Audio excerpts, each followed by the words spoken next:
السلام علیکم ورحمۃ اللہ وبرکاتہ۔ نحمدہ ونصلی علی رسولہ الکریم، اما بعد۔ سر مجلس، حضرات علماء کرام اور دانشوران قوم ملت، ہمیں بہت خوشی ہو رہی ہے کہ آج یہاں پر مدرسۃ البنات کا افتتاح ہو رہا ہے۔ اندھیروں سے لڑنے کے لیے آدمی اگر لاٹھی لے کے نکل جائے اور اسلحہ لے کے نکل جائے تو وہ ظاہر بات ہے تاریکی ختم نہیں ہو سکتی ہے، اندھیرا دور نہیں ہو سکتا ہے۔ اس کو دور کرنے کے لیے، تاریکی کو ختم کرنے کے لیے بس ایک چراغ جلا دینے کی ضرورت ہوتی ہے۔ الحمدللہ اس تاریک جگہ میں اور اس ظلمت قضا میں ایک چراغ روشن کیا گیا ہے۔ انشاءاللہ اس کے ذریعے سے یہاں کی تاریکی دور ہوگی، یہاں کا اندھیرا کافور ہوگا اور یہاں روشنی جگمگائے گی۔ تو بہت ہی خوش آئند پہلو ہے۔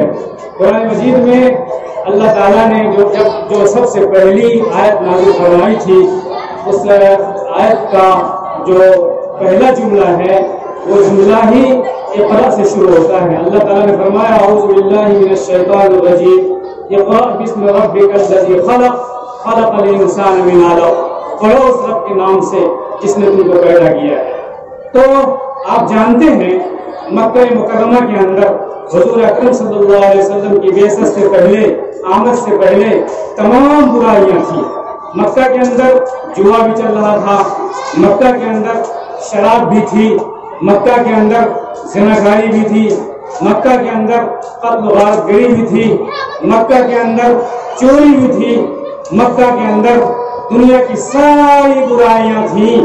ایسے ماحول میں، ایسے وقت میں جب اللہ کی صدا بلند ہوئی اور پہلی نازل ہوئی حضور اکرم صلی اللہ علیہ وسلم کے اوپر، تو یہ نہیں کہا گیا کہ اے محمد اپنے معاشرے سے زنا کو دور کرو، اے محمد اپنے معاشرے سے شراب کو دور کرو، اے محمد اپنے معاشرے سے قتل و غارت گری کو دور کرو۔ یہ نہیں کہا گیا کہ اپنے معاشرے سے غلط کاریوں کو ختم کرو، اس لیے کہ ساری برائیاں مکہ کے اندر موجود تھیں۔ جو برائی دور کرنے کے لیے اللہ تعالیٰ نے کہا اور زبان کے باہر یہ اعلان کیا اے محمد صلی اللہ علیہ وسلم پڑھیے اس رب کے نام سے جس نے آپ کو پیدا کیا ہے، اقرا پڑھیے۔ اس کا یہ مطلب ہوا کہ زناکاری اگرچہ سب سے بڑی برائی ہے لیکن اس سے بھی بڑی برائی انسان کا ان پڑھ رہنا ہے۔ چوری اگرچہ سب سے بڑی برائی ہے، اس سے بھی بڑی برائی ان پڑھ رہنا ہے، جاہل رہنا ہے۔ اور ظلم کرنا بہت بڑی برائی ہے، اس سے بھی بڑی برائی یہ ہے آدمی ان پڑھ رہے۔ دوسرے کو قتل کر دینا بہت بڑا ظلم ہے، لیکن اس سے بھی بڑا ظلم ہے کہ آدمی ان پڑھ رہ جائے، جاہل رہ جائے۔ تو سب سے پہلے حضور اکرم صلی اللہ علیہ وسلم پر قرآن مجید کی جو سب سے بڑی کتاب ہے، جس کے بارے میں اللہ نے فرمایا لا ریب فیہ، جس کے اندر ذرہ برابر شک نہیں ہے، شبہ نہیں ہے۔ دنیا کی ساری تعلیم بدل گئی، دنیا کے سارے بے شمار انقلابات آئے، دنیا کے اندر ایجوکیشن کے اندر تبدیلی آئی، میڈیسن کے اندر تبدیلی آئی، لیکن قرآن مجید کا ایک حرف نہیں بدلا جا سکا، ایک جملہ نہیں بدلا جا سکا۔ اس نے کہا تھا چیلنج کرتے ہوئے اقرا، اے لوگوں، اے مسلمانوں، اے دنیا کے لوگوں، پڑھو۔ اگر تم پڑھو گے تو زناکاری دور ہوگی، پڑھو گے تو چوری دور ہوگی، پڑھو گے تو قتل و غارت گری دور ہوگی، پڑھو گے تو سارا سماج سدھر جائے گا، درست ہو جائے گا۔ آج ہم نے پڑھنا لکھنا چھوڑ دیا اور ہم نے دوسرے کاموں کو اپنا لیا۔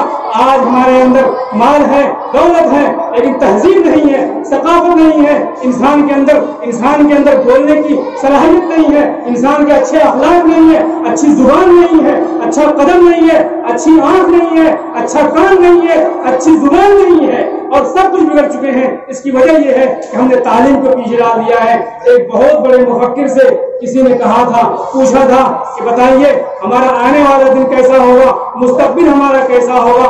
تو اس مفکر نے، اس دانشور نے کہا تھا کہ تم اپنے چھوٹے چھوٹے بچوں کو دیکھو، یہ چھوٹے چھوٹے بچے چل رہے ہیں، اگر اس کے ہاتھ میں کچیا ہے، اگر اس کے ہاتھ میں کھرپی ہے، اگر اس کے ہاتھ کے اندر ہسوا ہے، اگر اس کے ہاتھ کے اندر لاٹھی ہے، اس کے ہاتھ کے اندر گلی اور ڈنڈا ہے، وہ بھینس چلا رہا ہے، وہ گائے چلا رہا ہے، وہ بکری چلا رہا ہے، تو سمجھ لو کہ تمہارا مستقبل بہت خراب ہونے والا ہے، مستقبل تاریخ ہونے والا ہے، آئندہ آنے والا دن تمہارا خراب ہونے والا ہے۔ اس لیے کہ یہی بچے 10 سال کے بعد، 20 سال کے بعد بڑے ہوں گے، قوم کی رہبری کریں گے، لیڈری کریں گے۔ وہ کیا لیڈری کریں گے جب اس کے اندر جہالت ہوگی؟ کیا لیڈری کریں گے جب اس کے اندر علم